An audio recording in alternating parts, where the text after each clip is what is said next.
Thank you for listening to The Actors Room. Please subscribe to the show in iTunes and leave comments and reviews. The show is also on Facebook, Twitter, Google Music, Stitcher, and TuneIn Radio. The website for the show is theactorsroom.libsyn.com. The site gives you access to all past episodes. Enjoy the show.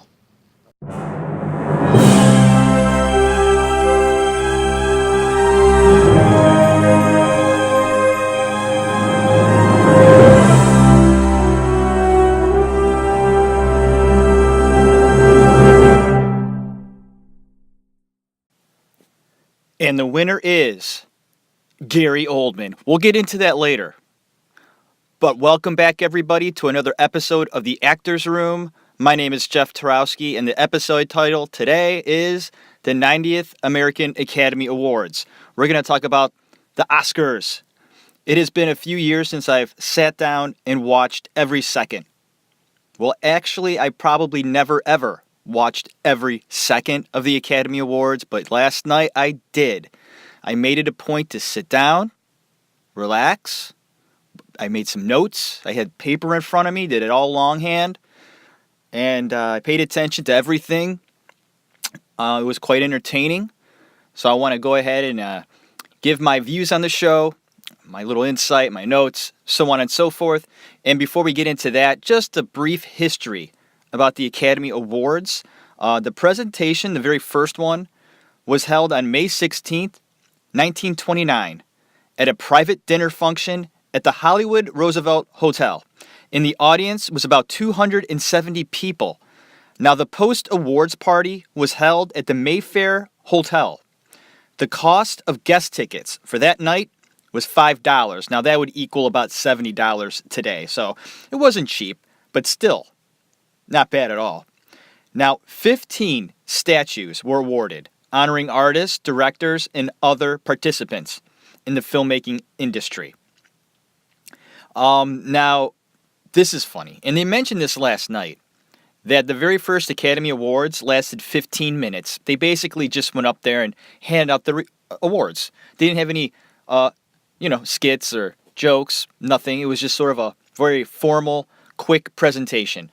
You won, congratulations, here's your award, move on with your life. So that was the first one. And which I found interesting is that everybody knew who won because they released the information like 2 months prior. So that's different. And then for the next couple of years, they tried something new. They didn't do it beforehand. They didn't let people know beforehand. So what they did is they released the information like right after the show ended. And they did that for a few years until I think someone in Los Angeles put it out a little too early, and then people knew who won before they announced the winners. So because of that little mistake by actually it was the Los Angeles Times that did that. They announced the winners before the ceremony began. So that big mistake prompted the Academy to go ahead and use the sealed envelope version of handing out the winners. Now, let's go ahead and get into last night's ceremony, the Oscars. Now, I thought the opening was a little too preachy for my taste. It was more serious than fun, I thought. And I like Jimmy Kimmel. I always have. And he's funny, and he's natural, which is good. For a show like this, never a big fan of a host that's a little too out there. I like a host that'll make you laugh, keep it light, and is, contained. And I think Jimmy Kimmel's just that, a nice choice to host the Oscars. But like I said, too preachy, but, you're going to have that because of all the things that have happened this past year, And Jimmy Kimmel, let's get back to him for a second. I feel he's never too over the top. And for a show like this, it works great. I didn't like that they mentioned Harvey Weinstein. I thought that was unnecessary, and I thought was in bad taste. They didn't have to do that. Anyway, just letting you know that I didn't watch the red carpet once again. That is my least favorite part of the Academy Awards. Always has been.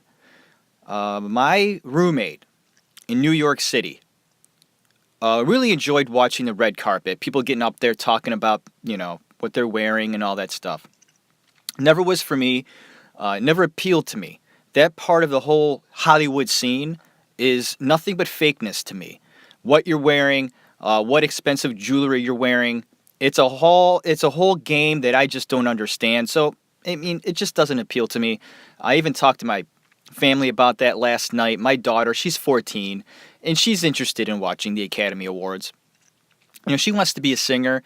She loves to sing. She's got a great little voice on her. And she's interested in the entertainment field. And I explained to her my distaste for the red carpet stuff. And my wife's like, and when I start talking about stuff like that, when I get really passionate about something, my voice, it raises, it gets loud, and I don't mean it to. So it kind of sounds like I'm angry. I'm not angry. I'm just passionate about it. And I can hear my wife. She's making dinner in the next room. She's like, how do you really feel about it? I'm like, did it come off that way? And I don't mean it to be, because I know people really enjoy watching the red carpet stuff. They do. It's entertaining. I get it. It's just not for me. First award of the evening, which they have done for a very long time, is the Best Supporting Actor. And that was Sam Rockwell. Very happy with that. Always been a very big fan of Sam Rockwell. The first time I saw him was in Green Mile. Blew me away. What a different kind of actor. A lot of energy. Can't wait to talk about Sam Rockwell. I'll probably do him in the future, an episode, because he really is a fun actor to watch. Reminds me a little bit of Gary Oldman earlier in his career. Next was Best Makeup for Darkest Hour. And there was also a nice mention of Gary Oldman saying thank you to him. Very nice. And so far, so good. Very classy in tone in the early goings. And I note that. And the dresses that I'm seeing from the women, the performers in the entertainment field, what they're wearing, coming up to present the awards, they all look very nice. And I have a little note here that says, I hope that continues with the classiness. Eva Marie Saint won Best Actress in Waterfront with Marlon Brando. And she is 91 years old. She looks amazing. Very impressed that she is 91 years old. And I mean, she is as sharp as a tack, isn't she? She carries herself so well. Very nice. It was a great thing to see her on that stage. And she even brought up Marlon Brando when she was talking about On the Waterfront. And they also briefly showed Rita Moreno, and I marked that down because that's another Brando connection. And they got a shot of her in the seats. And I noted that because of the simple fact that she was connected with Marlon Brando. They did a film together, and they had a relationship. A very rocky, very disturbing, bad relationship. It ended badly. She even attempted suicide a few times. It was a very destructive relationship. And she would go on to say that she was in an interview decades ago, talking about Brando, and she said in the interview that she truly believed that Marlon Brando was indeed crazy, insane, and she might be right. Okay, next up, Best Costume Design, and Phantom Thread won that one. And I said here that it was a very classy speech, liked it very much. It was during this part in the show that I noticed that there was a lot of talk about the new film Black Panther. Now, they're making it like it's the greatest movie ever. And I haven't seen it, of course, but is it? Okay, moving on. Okay, before I go any further, I want to explain myself so I don't sound like a dick. I'm just personally tired of all of these superhero films. It's enough already. I can't believe that they're still this popular after all this time. In my opinion, it shows the lack of originality in the business. Just for the simple fact that they are so popular still. It's ridiculous. Okay, I guess they're giving the audience what they want. Because obviously that's what the audience want. I mean, they wouldn't keep making these movies if they didn't make money, of course. They're making a large amount of money. But I mean, really? When is it going to be over? I mean, it's been going on for a long time. I can't give you a year because I don't know. But it is, maybe it's just because I'm not a big superhero fan. When I was a kid, okay, I liked Superman. I was a Spider-Man fan. I think that was about it. I wasn't that kid that went out and bought like comic books. That wasn't me. So maybe that's why I'm just not buying into this stuff. I was more into sports, GI Joe guys, video games, sport video games, and Super Mario Brothers. All right, I didn't get into that. So maybe that's why I just don't get it. It just seems like it's never gonna end. It's like regurgitating over and over and over again. So I really rambled there. But you know what? It's something that has just bothered me. And I didn't realize it until just now how much it does bother me, obviously, because I really don't talk about it. But it just, okay, here we go. I feel there is too much political talk going on in the show. And here we go. I'm on my soapbox again. But you know what? That's just the way it is. But this may be a common theme in the awards now. And like I mentioned, I don't watch it every year. So maybe this has been going on and it's common. But I just feel that the movie business has no business talking about politics. But I know that's just reality. I'm going to respect what my father says about politics more than I'm going to respect some actor that I admire his acting for, but don't know anything about. I don't know Gary Oldman. I don't know Meryl Streep, Sam Rockwell, all these guys. I don't know them.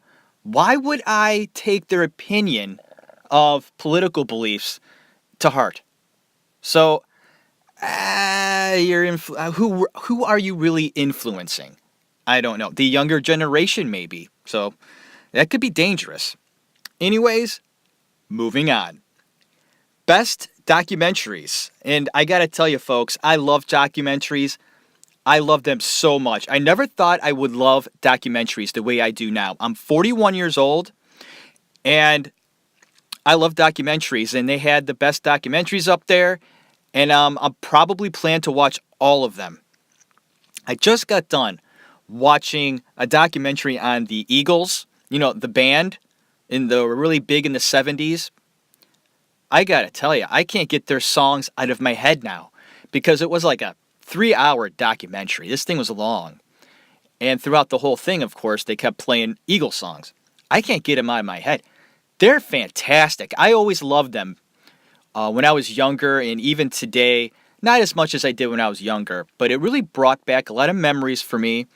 And they really went through the time period where they struggled, and I think they struggled mightily together just because of the fact that there are, you know, all these brilliant artists in the room expressing their opinion on how they can make the band better and what they should do. And I found out that that is actually a positive thing.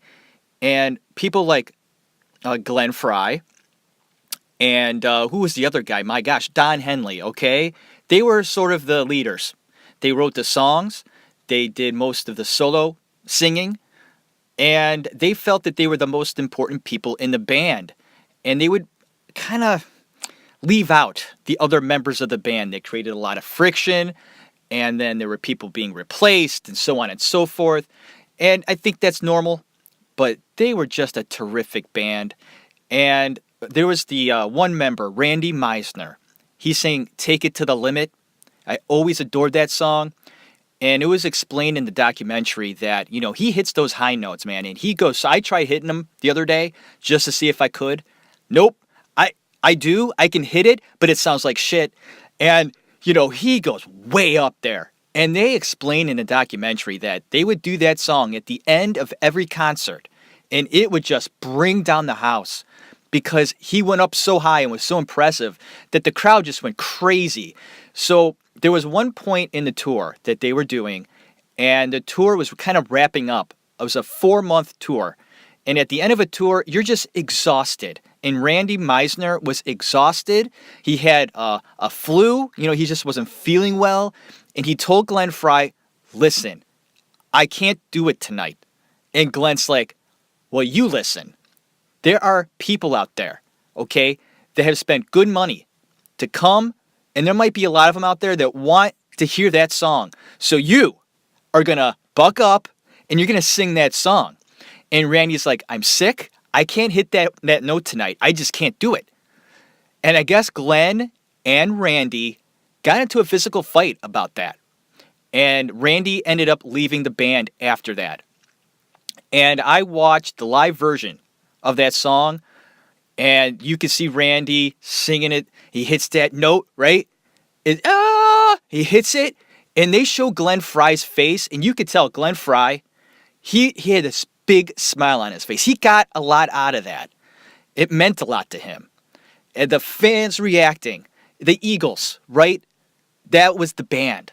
And that song, it really, you could tell that it meant a lot to Glenn Frey, that he hit that note, that the fans heard it, and they erupted in applause.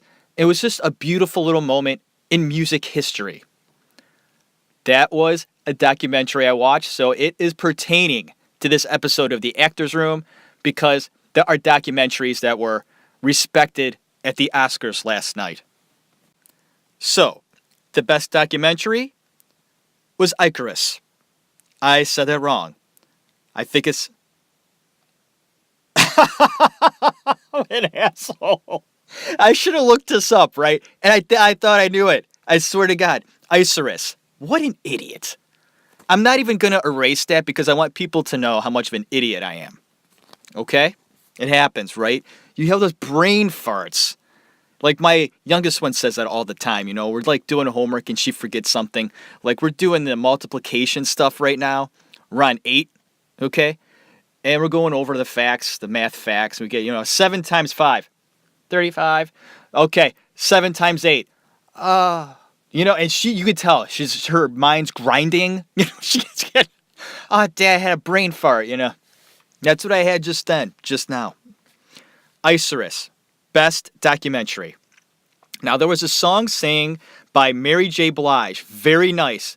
Such a strong voice, but there was way, way too much fog on stage, and she had on a beautiful dress. Best film editing, Dunkirk. Now, I believe film editing to be a lost art form, and I'm not kidding. It's not easy to edit films, and it is often a forgotten and unsexy part of filmmaking. But you need it. You need an expert there, okay, to make sure a film has the right flow and feel. Jimmy Kimmel has been good so far in the broadcast. Nothing exceptional, but good. Now, am I the only person who finds the Verizon guy fucking annoying? Okay? I mean, you know who I'm talking about. The spokesperson in those fucking Verizon commercials. My God, when is he going to go away? And here's another thing. When is Flo from Progressive going to go with him? Okay, moving on. I like the idea of the shortest speech gets the jet ski thing. That was brilliant. I thought that was really nice. And actually, Helen Mirren was acting like Vanna White up there, showing off the car. And that's awesome. I love that. Helen Mirren. Very cool. Great little moment. And it's a nice touch to lighten things up. I like that. That's what the Academy Awards used to be like. Do you remember when Chevy Chase used to host it? If you're as old as me. Chevy Chase used to host it. Oh my God, it was so good. I love Chevy Chase. Johnny Carson, when Johnny Carson did it, that was the best. Okay? And then you have Billy Crystal, was great at it. Okay? Funny guy, kept it light, great voice. Billy Crystal could do it all. He might have been the best one. I loved Johnny Carson when I was a kid, real little. But Billy Crystal, I think, was the best presenter. Jimmy Kimmel, he's okay. So the best documentary short subject, the winner was Heaven is a Traffic Jam. Best live action short was Silent Child. I want to see this one and another nice speech. And it would now be a pity for me not to mention Mr. Holland's opus because it relates to this. This best live action short called Silent Child is, of course, about a deaf girl. And I watched Mr. Holland's opus on Friday night. Haven't seen it in a while. My wife and kids wanted to see it. We sat down, we watched it on Friday, and then we watched it again on Saturday. That's how much we love the movie. And of course, Richard Dreyfuss's character, Mr. Holland, his son is born deaf, and he has a hard time relating to the child. Very similar to the Daniel Day-Lewis character in There Will Be Blood. Richard Dreyfuss, same thing. Now, this was his own son, and you got to understand that Mr. Holland taught music. He loved music, and he couldn't share it with his son the way he wanted to. And he shut him out, treated him like shit. And that deaf kid, that all three parts, there was the boy, the deaf boy, his son, had three different actors play the role throughout time. And all three of them did a very nice job, especially the middle child, when he was about, 16, 17 years old. Very good acting. And I believe all three of those actors were deaf in real life. Tremendous job. A fantastic movie. If you've never seen Mr. Holland's opus, you got to go see it tonight or tomorrow. Tomorrow's fine. But I wouldn't go longer than that because you'll forget about it. So it better be tomorrow. It was nice to see Dave Chappelle on stage. He is such a fascinating character. Funny as hell. But he had some choice words for the business a decade ago. He was giving an interview on the Actors Studio with James Lipton a while back. I want to say probably about 20 years ago. He had some colorful words to say about the business of show business. He went through some shit in the business. He didn't get too much into details, but he pretty much left the business for a while. I'm not quite sure where he went. I think he said where he went, but I forget. But he was gone for a while. He had to get away. He had to collect himself. And I'm not quite sure how many years he was gone. I want to say maybe 10 years that he pretty much took himself away from the whole deal.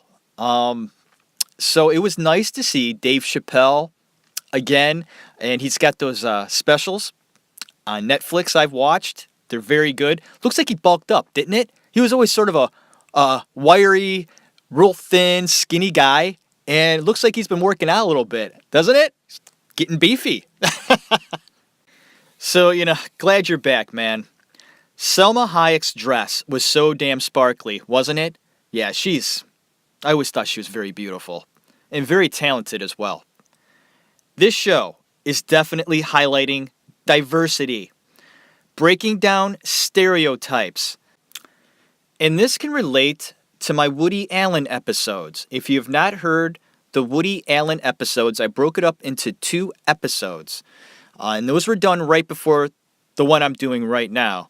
It hasn't been that popular. Little disappointed. But, he's an older guy. I get it.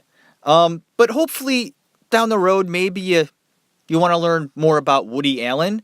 Well, this relates to it. And I'm going to tell you why. Woody Allen made a point to write and cast strong female roles in his films. Very rare. And it shouldn't be that way. But props to Woody Allen for doing that. I wanted to point out a line from one of the many excellent commercials that I saw during the Oscars. Now, the line was this. Where does it come from? Anywhere. That was it. Isn't that it's short and it just says a lot, okay? Where does it come from? Anywhere. Your inspiration, that muse, where you get it? That moment, what you're reaching for, what you're going for. Where does it come from? It can come from anywhere. As long as it comes to you. And the commercials for the Oscars, I felt, were better than the ones for the Super Bowl. It's a Mark Hamill sighting, okay? You know, Luke Skywalker. I haven't seen him, I don't even know, since I was a kid probably. Star Wars, right? And he's old and bearded now. It's really weird. And he kind of looks like a drunk, old, blonde Christoph Waltz. Best animated short film was Dear Basketball. Kobe Bryant. How about that? And you can notice just how freaking tall that guy is. Basketball players are physical freaks of nature. Well, most pro athletes anyway are just monstrous beings that are very talented, very interesting, very kind of scary too. They're just big. They're just huge. They're freakish. They're not normal. God, you saw him walking, and the guy standing next to him or walking next to him looked like a midget. He looked like a little baby, like a toddler. I mean, they're just massive people. It's really incredible when you think about it. When you ever go to a basketball game, it's truly incredible. If you're close enough, you get a look at these guys. I mean, they're like from another planet. It's like, where do they get these people? You know, sometimes it's really funny too. It's like, you see some of these athletes and how big they are. You know, they're just like these big, monstrous beings, you know, and they're with their mom, and their mom is like 5'2", 96 pounds. And you think to yourself, what the, oh, poor lady, right? Like during birth. I mean, I would give her awards for that. God bless her heart. God bless you. Also, for feeding this child. I'm sure this child just engulfed everything, and the fridge would be empty. You'd fill it up in the morning, go grocery shopping, you fill it up, and by night it was gone. It'd be completely bare. You'd be like, son of a, I got to get a fifth job. Okay, getting back here. This episode's getting a little out of control, but, who cares? Best animated feature film was Coco, and I'm finding that it was a big night from Mexico. I felt the speech, though, was way too long. Tighten it up. The song Call Me By Your Name was short but nice. I like that. Short and sweet. I don't like these long songs that go on for like 5 minutes, and you're like, all right. The Academy Awards, they're long enough. You don't need a song that's like 5 minutes long. So they did a nice job, actually, at the Academy Awards, keeping the songs kind of short and sweet. And this one was short. It was a nice one, too.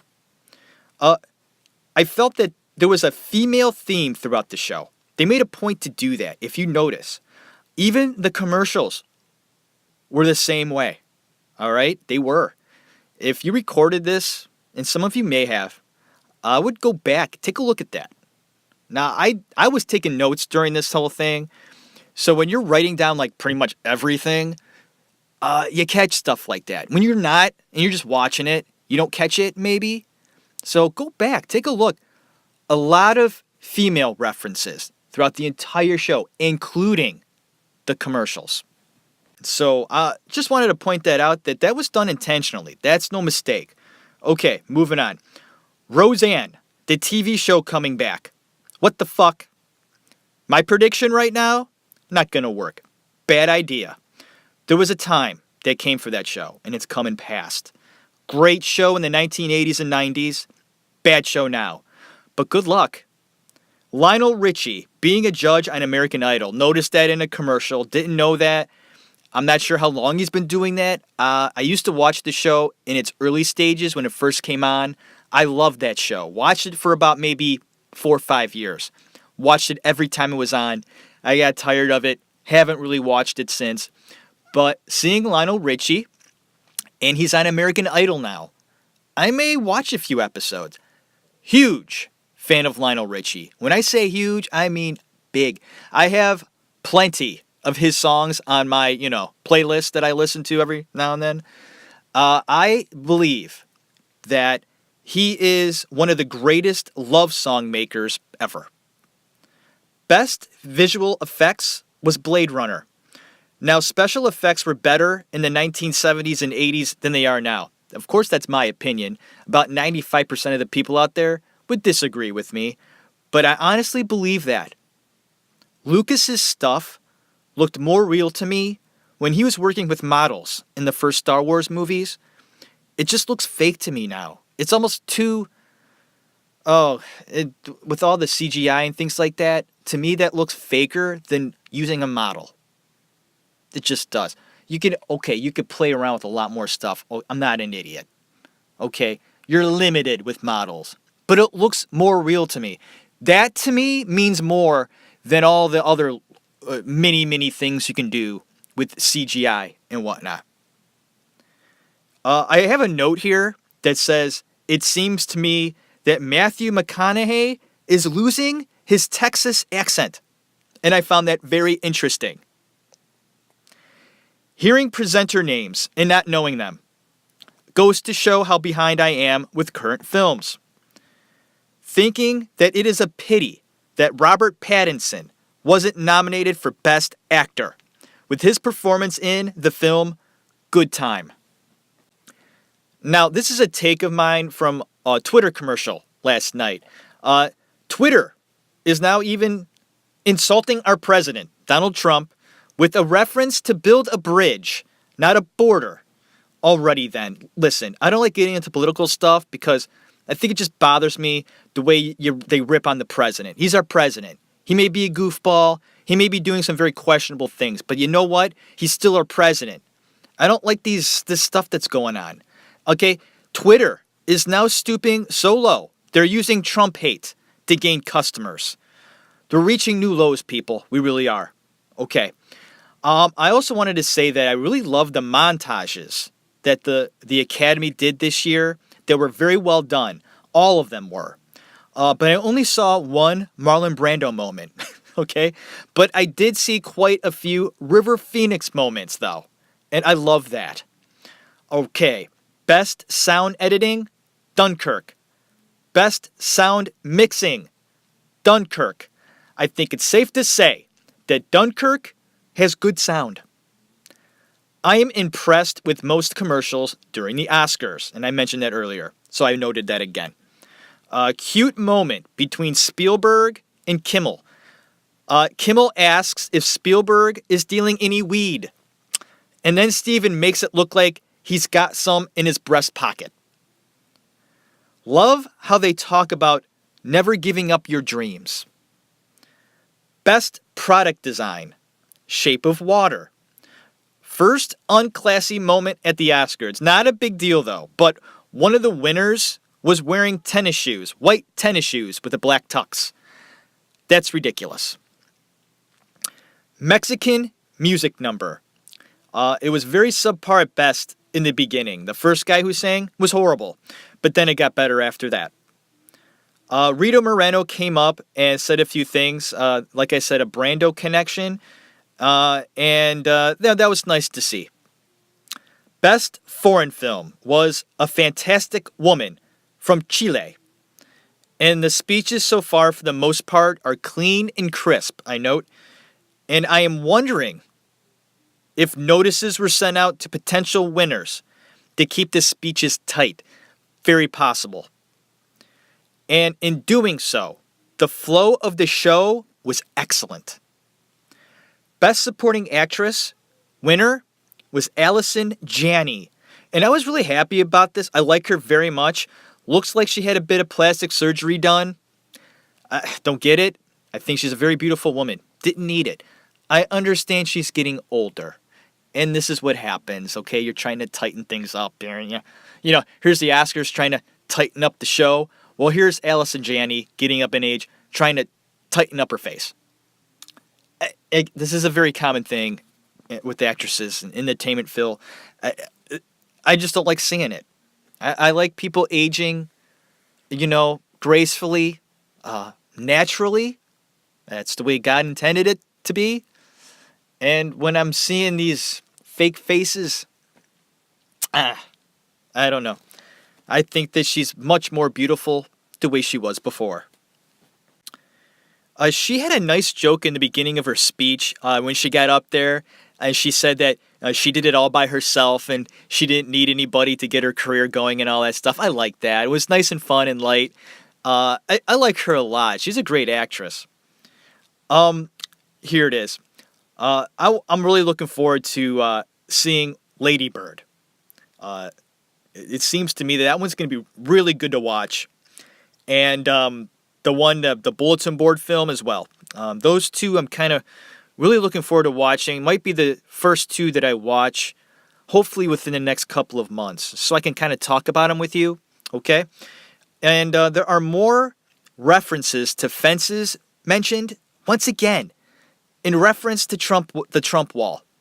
It's incredible to me. Just these little jabs.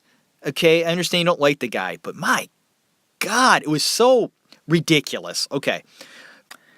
Best adapted screenplay was Call Me By Your Name. Okay, so adapted screenplay, yes, that was my dream, after I came back home, after New York City, learning about acting, going to acting school and all that stuff, and, didn't really make it as an actor, decided to come home, start a family. And after a few years, realizing I really missed the business, I couldn't just sit still and not do some sort of art. And so I started really writing again, and I wrote some short films, and I wrote some feature films. And one of them, my very first one, was a Marlon Brando screenplay. And I used the book written by Peter Manso called Brando to write that script. I used his book as a guideline. There is no doubt about it. It's a fantastic book, and it was basically, my screenplay was an adapted screenplay.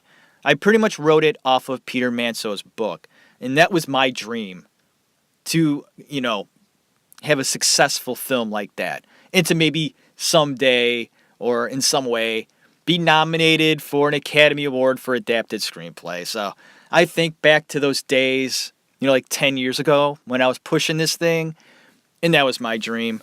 Okay, I note here that Nicole Kidman's dress is ridiculous. Yes, I guess it was like a really weird fabric. It was blue, and a big blue ribbon. The ridiculous. Okay, best original screenplay, Get Out by Jordan Peele. Standing ovation. And I'm going to have to do some research on Peele now. He seems like an interesting guy. One of the commercials I thought was interesting was a Microsoft one. It was about innovation. And the commercial reminds me of Steve Jobs' dream. And that was ironic, because the commercial's talking about all the advances in technology and how that we're all becoming a part of it and how we should embrace it and use it as a tool. That's what Steve Jobs had in his mind, creating Apple. And it's a Microsoft commercial, his rival. So, Mr. Jobs, wherever he is, somewhere out there, was either smiling or cringing when that commercial came on. A tribute to the military films, and I really like this. My favorite war films are Deer Hunter and Platoon, with Apocalypse Now right there. Best cinematography. Winner, Blade Runner. This was the first win for the cinematographer in his 14th nomination, and this was another standing ovation. He looked nervous, but a really cool guy. The next song up was This Is Me. Winner for Best Original Score was Shape of Water, and Best Original Song was Remember Me. Now the next thing that they had was the In Memory section, where they have artists and people in the past year that have passed away. And I always felt this to be a very touching moment in the show. And some of the notable artists that have left us this past year were Henry Dean Stanton, and he had a hell of a career. And I will highlight him in the future. Very underrated. The director, Jonathan Demme. Actor, John Hurd. Legendary actor, Martin Landau. Actress, Glenn Headley. And I didn't know she passed. And she was in Mr. Holland's Opus. Really weird. Actor and writer, Sam Shepard. Brilliant writer. Don Rickles, comedian. Now there is a funny man, and he always made me laugh. We're going to miss him very much. Actor Bernie Casey, and of course, the ever so talented and inspirational Jerry Lewis, the comical genius, one of my mom's favorites. The winner for Best Director was Del Toro for Shape of Water. This is his first win, and I guess I got to see this movie, but really looks strange to me. I mean, they're showing clips of this movie, and it's like this big human fish walking around, and like a lady hugging it, and it's like in a tub. It's like all over the place, and it's about a big fish walking around. Okay. And I have a note here saying this is probably going to win Best Picture. This is the best picture of the year. A big fish walking around. I can't wait to see it. It must be amazing. Fish. The scaly, fishy thing. Okay? He's walking around. I don't know if he talks. I'm going to find out, though. I can't wait. This movie's going to be incredible. I'm not seeing it. I'm being very sarcastic. Very. Okay? I hope I'm wrong. I hope I prove wrong, and I come back in a few months going, yep, I'm an idiot, and I know I am sometimes. I'm an idiot. Because I'm making judgments, and I haven't even seen the film yet. But I always get like a feeling about it, like, I'm not going to like that. And I'm usually right, but sometimes I'm wrong. But that's just my opinion. I'm looking at this movie, Shape of Water. There's a fish walking around. It's a fish. Okay. Anyways, it's probably amazing. Moving on. Jane Fonda is so vain, I put. Sheesh. And then we see Warren Beatty soon enough. It's amazing. Both of their heads fit inside the theater. Just wrote that down, and I'm saying what I wrote. Here we go. Best Actor. I say go Gary, go. And guess what? He got it. So happy, not surprised. He's fantastic, and good for you, Gary Oldman. You deserve it. I predicted it back in, what was that? I did my Gary Oldman episode near Thanksgiving. That was around the time I had my tooth pulled. I was in bad shape. But I did that episode anyway. I just wanted to do it so bad. I swear to God, I was not well that day. I can't believe I did that. I mean, I just had my tooth pulled. I mean, I was bleeding during the episode. Okay, I don't know how, but anyways, I predicted that he'd be standing there on Sunday night, and he was. He deserves it. He's one of my most favorite actors of all time. And he mentioned in his speech that his mother is still alive at the tender age of 99. God bless you. God bless you. You got to see your son win the Academy Award. It's a beautiful story. And you can hear more about it in the Gary Oldman episode that I did way back a few months ago. Look it up. It's there. I don't know the exact number. I should have wrote that down. I didn't. So if you want to know more about Gary Oldman, please, I dedicate 2 episodes to him because I felt he was that important. So he really truly deserved that Oscar, and I was very happy. And that was the big reason why I watched the Oscars, because I love him very much.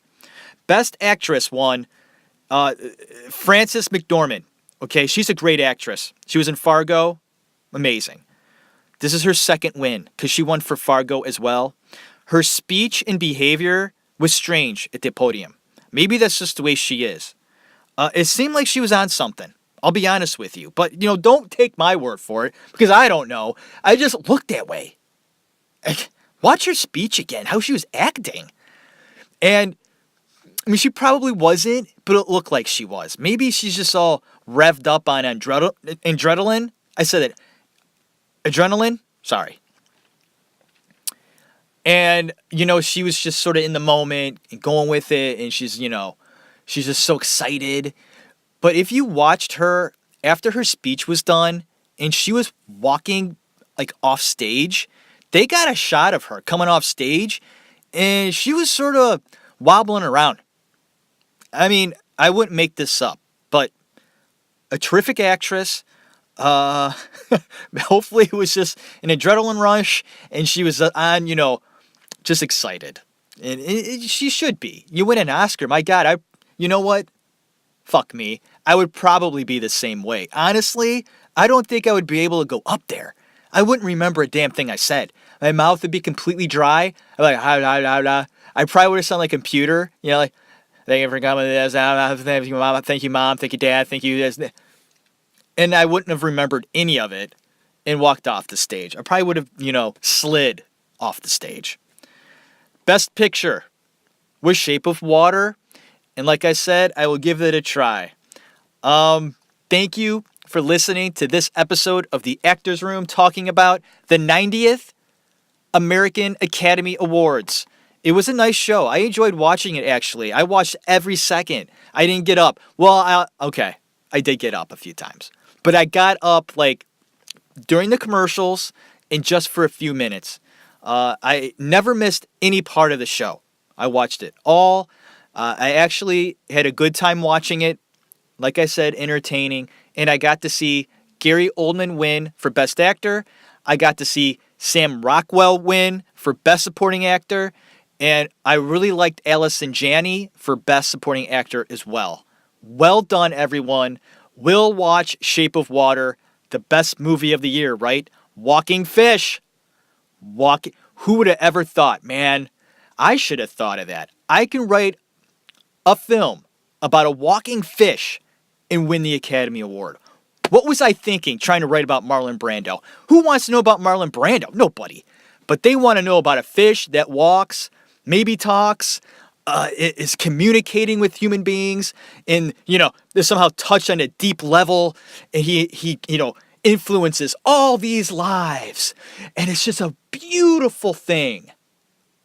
I'm sorry, folks. I'm more into, reality stuff. All the stuff that's not that popular. That's the stuff I like. I know, right? Shame on me. I should be more into superhero movies.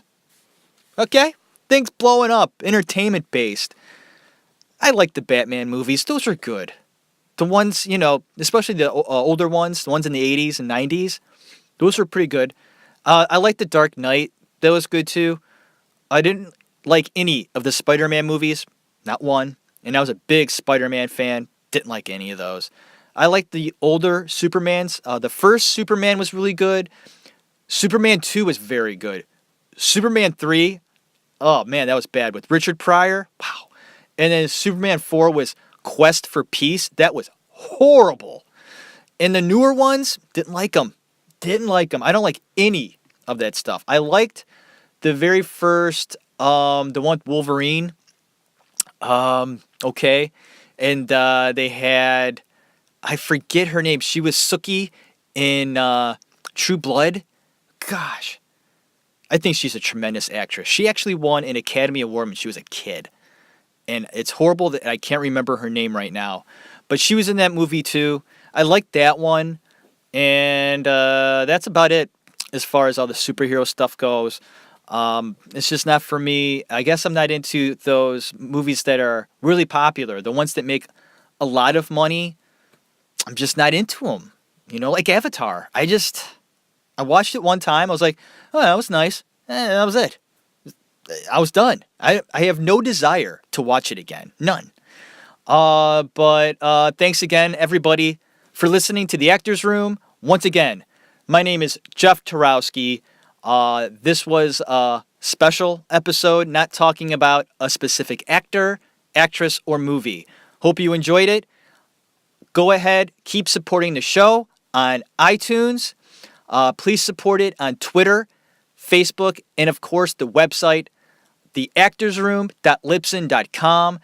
Don't forget that on that website, I have placed a donate button just in case you want to go ahead and support the show even more. Just dedicating anything will do to show me that, hey, you're doing a good job. Keep going. Okay, everybody. I hope you had a great day today, so I'm going to end it with this. Go on tonight and put in that movie that makes you feel happy. Pop it in, put your feet up, and enjoy the rest of your day, the rest of your evening. God bless you. Have a good one.